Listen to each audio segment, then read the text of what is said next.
condition make it a center stage for you. In other words, they're saying don't let the condition of that loved one be all that there is to your life.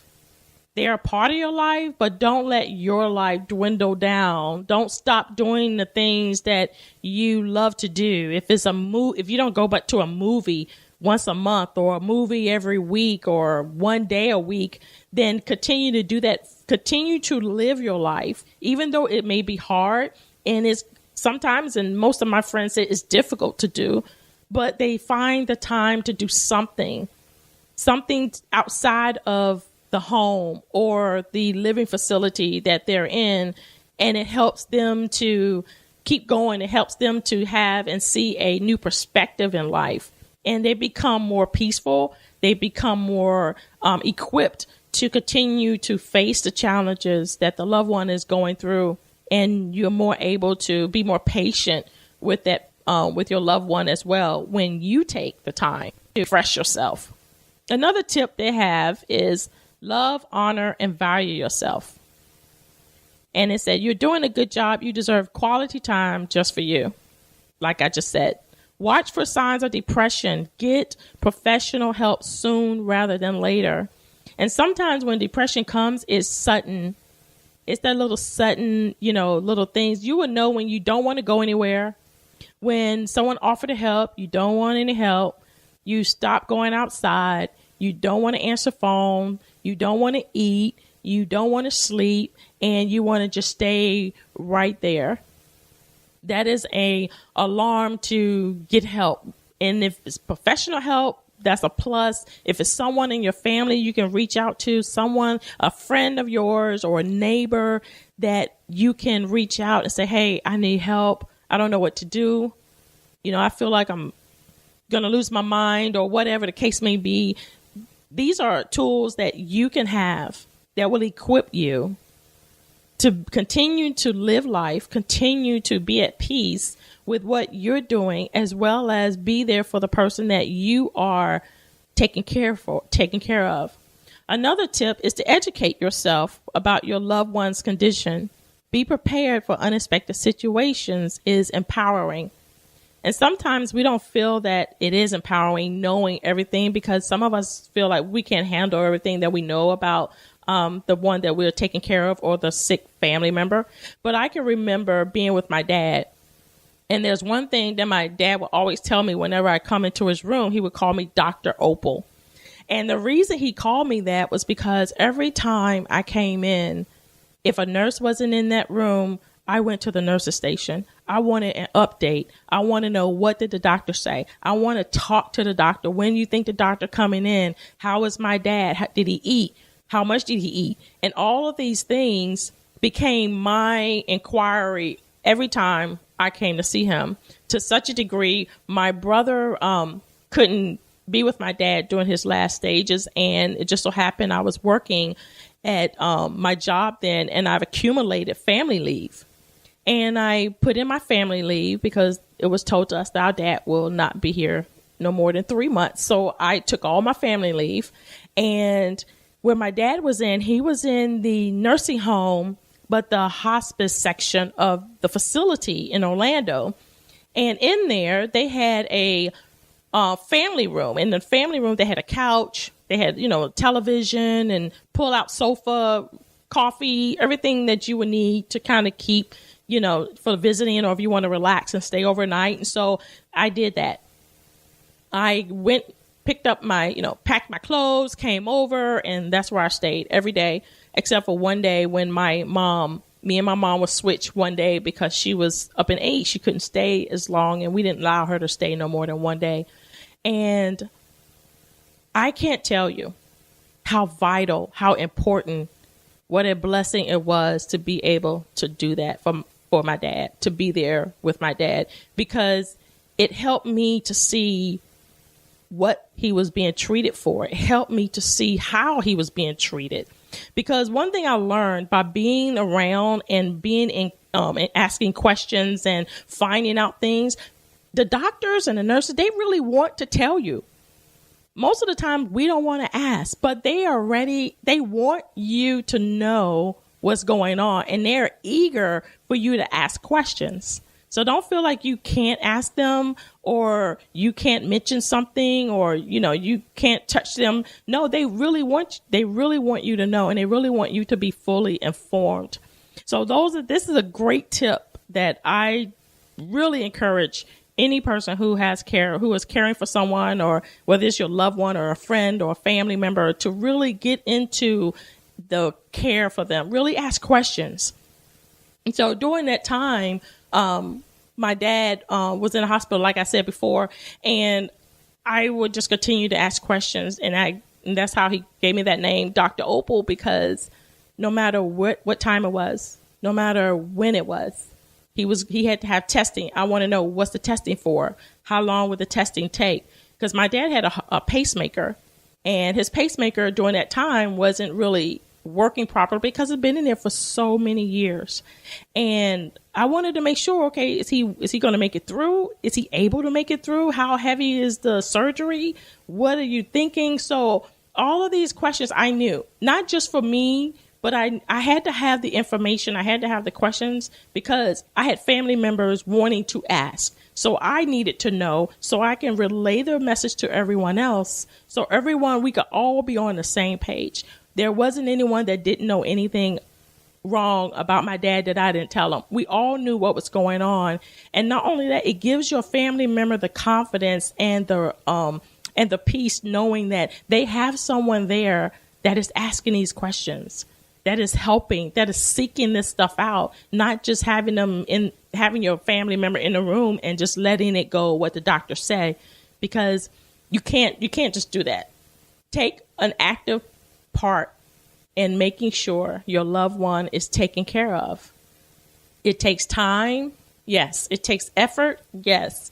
But it's well worth it, because once you find out everything, what's going on, you find out if he had a fever last night, you want to know why he have a fever.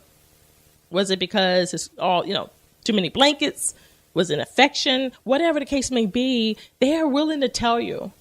I can't tell you how many friends I know, people that I know, who is afraid of asking the doctor or the nurse or the charge nurse something about their loved ones. So be active, be an active part, because I'm telling you, the more you know, it is true. You feel more empowered to make better decisions, better choices for your parent, your siblings, or someone else that you care for. You feel so empowered to know that you know what's going on. Another tip was trust your instincts. Most of the time, they'll lead you in the right direction. So when you're in there with your family or your friend or loved one, and you feel something or you think something, or you're like, well, wait a minute, that didn't sound right, or wait a minute, I don't understand why he gave you this prescription instead of that prescription. Trust your instinct. Go with it. Don't just like, they know. Trust your instinct. Ask questions. Seek answers, do some inquiry of yourself if you have to, and just know that you're the most important person for the care of the one that you're caring for.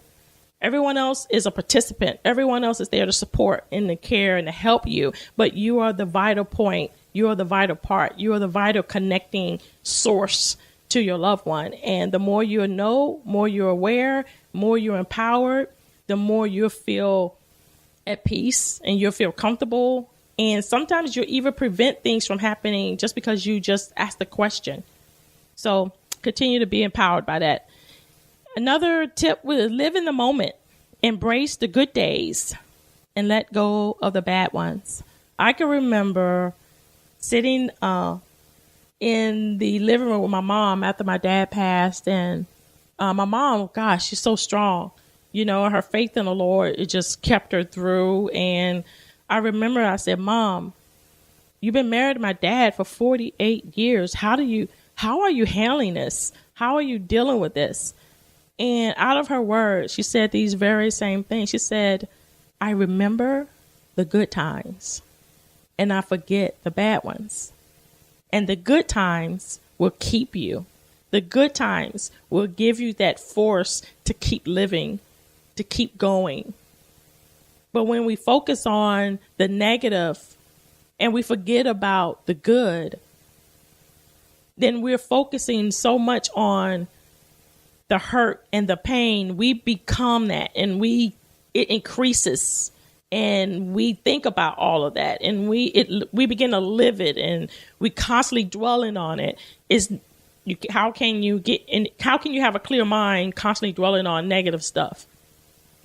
So I know this works because when my mom told me that, and I witnessed her, and I'm not saying she didn't break down, I'm not saying she didn't cry, but I'm saying I literally witnessed her strength and what she said to where she told me. And I said, okay, God, my mom said that I remember the good times. And so the first thing that I remember was going, my dad coming home from work, and I went to sit beside him. He used to watch Western movies all the time. And I thought that was the coolest thing ever, to be in the living room sitting here with my dad. So I remember those times. And those good times have kept me, has caused me to remember what a good, honorable man he was. And it helped me to make even better choices in my life. It helped me to make a better path for myself. And so it does help to remember the good times. And some of you may not have good times, but just to be thankful that your dad is your dad, that's a good time. Because some people don't have fathers, they don't even know them at all. So, but just to know them, and for them to have birthed you, brought you forth, that's a good memory. And finally, it says, connect with people who share similar struggles.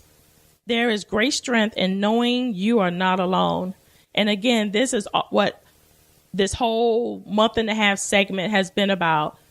The resources, the services, the information, informing you, letting you know that there's places you can turn to, that you are not alone, that you don't have to go through this alone. You don't have to go through this alienating yourself, putting all the pressure on you, that there is hope, there is help.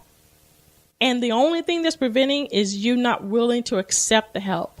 But I encourage you today to accept the help, to seek out the information that is available to you, even beginning today with the VITAS Healthcare. Seek out what benefits, services, programs, where do they fit in your life with the caregiving that you're doing, or the caregiving you want to give to the information you want to give to another caregiver. It may not even be you. You may have a friend who's going through so much with their family members or a loved one that they don't know these services are available, but guess what? You know, so you can pass it on. And isn't that what we all supposed to do, is pass the information on? So I want to give you the contact information so that you can call VITAS and get in contact with them and ask them any other questions that I didn't cover. It is www.vitas.com. That's VISTAS.com. Or you can call 1-800-582-9533. Now, this is a national number, so you can just call that number, tell them what location you're in, and they will direct you and connect you to the right location where you're living in. And I pray that the information that I provided for you today didn't just be something that you heard, but it was just a blessing to you, that it really impacted your life, and it will help you to know that you're not alone, and it will strengthen you to get the help that you so desperately need. And I just want to thank you all for being caregivers. Thank you for all the programs that is out there. And I know that VITAS is going to be a blessing to you in your life. Thank you for tuning in to Live with Necee. I am your host, Opal Bailey.